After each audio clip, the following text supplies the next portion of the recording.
It's deeply collaborative. That's the biggest thing that I note when it comes to doing commissioned work, is how I'll broadly say it, and that can relate to classical music and game music. Game music, making music and making games is incredibly interdisciplinary.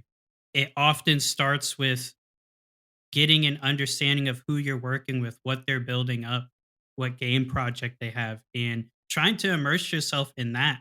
There's, of course, then like the technical side of it, of like, how do we actually create this thing?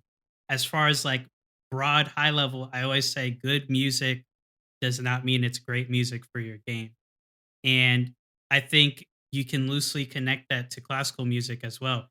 Writing a great piece does not mean it'll meet the goals of your commissioner, which Sure, yeah. many great composers have encountered that, I imagine. And yeah, I think the process of making game music is really built around connecting with the people who are you are working with, understanding like from a team vision what you're doing, and then trying to like really bring that to the highest creative level. There's a real craft aspect to it, of like building your chops to like, make sure your demos sound great and make sure you can write and whatnot. But that's sort of like the big arc to it.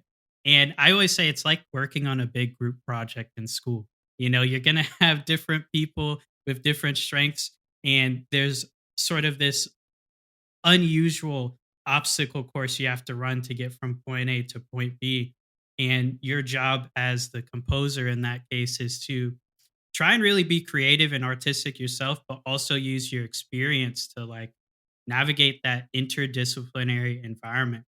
And you say you did the classical contemporary music and dance, and I can imagine that being quite similar as far as like just creative, like, okay, what are we going to work with? What's the idea? What's the vision? And then how does the choreography and music fit together? And I always say, it never felt too alien to me to work on games, because that sort of mentality of collaborating is a big part of many processes.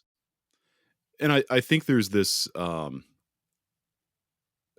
of stereotype of composers that maybe society at large sees us as like singular people sitting in a room by ourselves, like composing by candlelight, that classic kind of I wish. stereotype. Yeah, yeah. I mean, there is a lot of like alone time, and that's why I love being a composer. But what you're describing, it like turns that on its head 180 degrees. I mean, it's what would you say is the ratio between like you spending time writing music alone versus working with these groups, like meeting with the team, so to speak?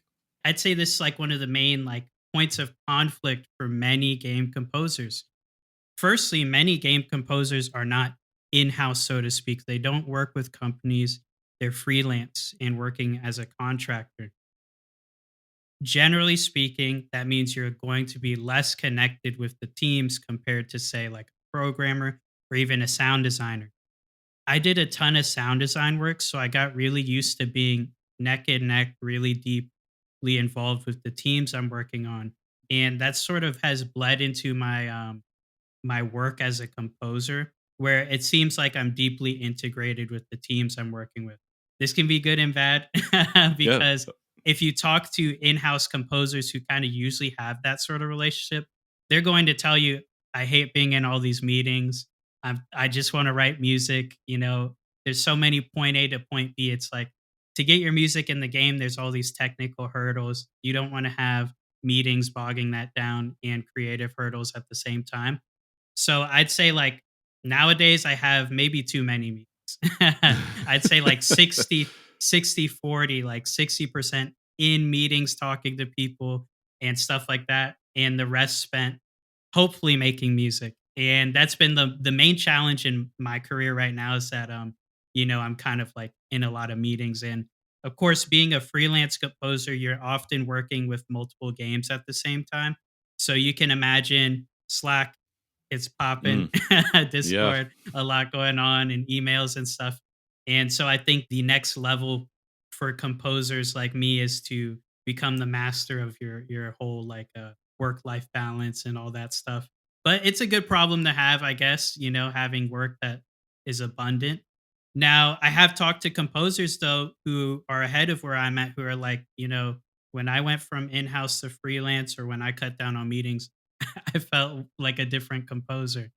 But, I explored this a lot in university too. Like, oh, how do I write music when I have all these classes and, I have to do X, Y, and Z. And I was contracting full time on multiple games while in my graduate degree as well. So this became a really, really key balance. Like, how can I be present in full time work while also being in school?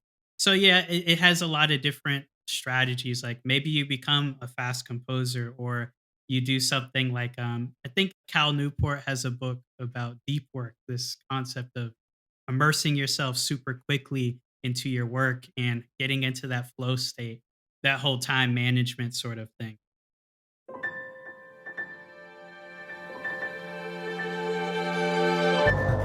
Thank you so much for tuning in to Micromaker by Loose Leaf Transmissions.